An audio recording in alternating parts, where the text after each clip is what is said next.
Hi, Taekook. You spoil us so much.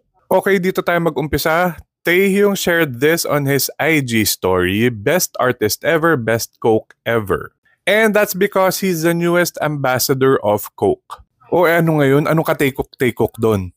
Wait. Also today, Taehyung and Jungkook were spotted in the airport. I think they're going somewhere for some brand deals. Wala pa nagko-confirm kung saan, pero confirmed na sila to kahit nakamask.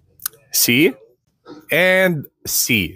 And yes, silang dalawang members lang po. Walang ibang kasama. Oo, may bodyguards, may managers, pero sa members, sila lang. Oh, pag inggit, wag magagalit. Pikit.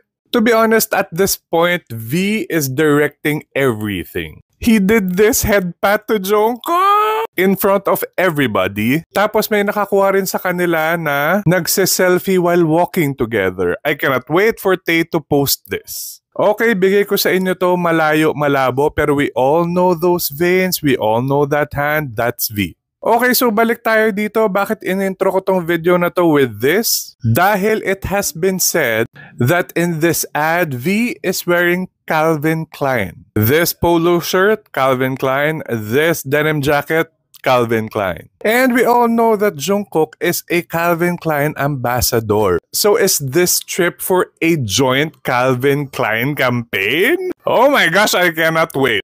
V, ikaw nang bahala.